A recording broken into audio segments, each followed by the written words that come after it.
Hey, it's Vic, returning with another episode of The Big Box. Today we're taking a look at the early 70s satanic cult film, The Thirsty Dead.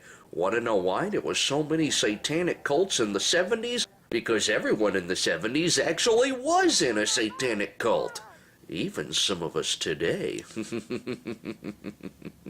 Anyway, The Thirsty Dead was released to us by Applause Productions, Inc., aka API, and not a lot is known about this company, such as where it went to or where it started. API released a handful of big boxes like The Thirsty Dead, but nothing to the library of Wizard Video or Continental Video. Thanks to API, though, we do have Invasion from Inner Earth, which doesn't appear to be taking place on any part of Earth, let alone Inner Earth. And there's The Beast and the Vixens, featuring Iga finally getting lucky. There's Succubus, aka The Devil's Nightmare, a movie which API held on to the rights to so hard that it's now in the public domain.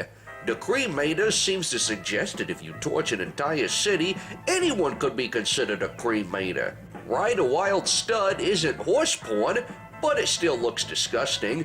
And let's not forget about Craze, starring Jack Palance and Stan Winston's penis. Hey, it wouldn't be a Big Box episode without a mention of a Jack Palance movie.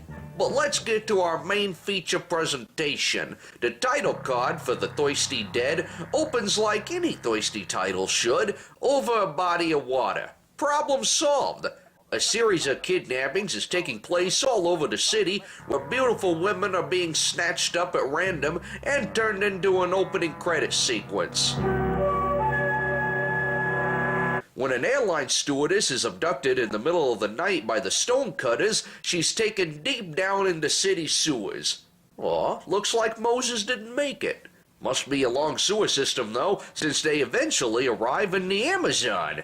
Such a beautiful paradise, where a simple cut on the elbow can be healed immediately by a leaf.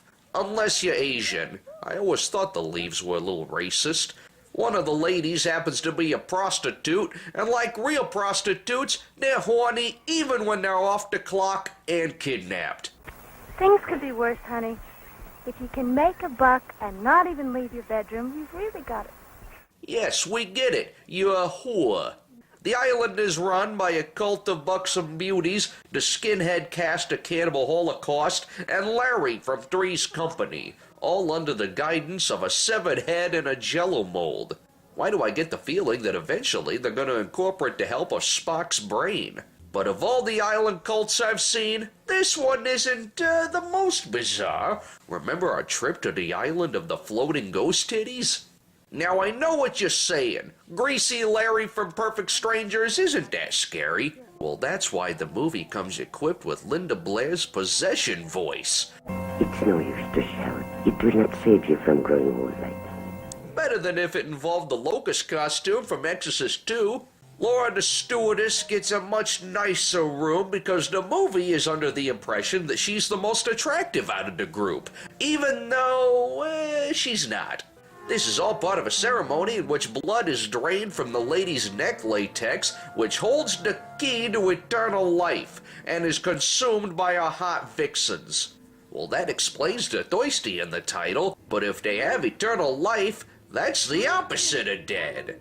Oh, well, that's why dead is in the title. Apparently, if a 70s chick gets her neck juices drained, it's a quick trip to zombification.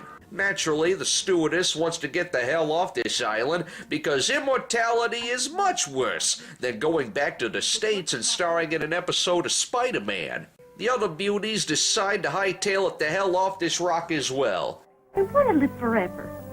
I think you are nuts to turn it down. Oh yeah, except for the whore. What follows is an amazing chase through the jungle involving poisonous snakes, girls in togas, and symbolism that I would probably get if only I spoke tree.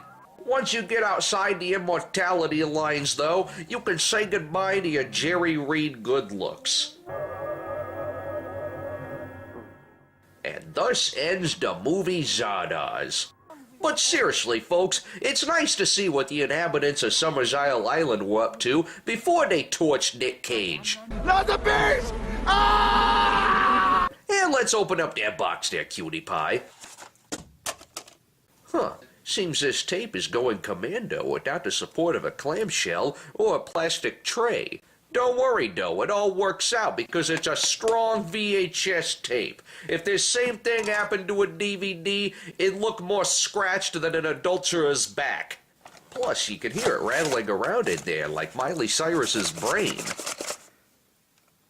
As for the Doisty Dead, it's what you'd expect from producer Wesley Depew. I don't know who this guy is, I'm just assuming he's a skunk. The Doisty Dead has its fair amount of exploitation, such as bikini chicks dancing in cages, but anyone can see that nowadays. I'll leave you with some real exploitation.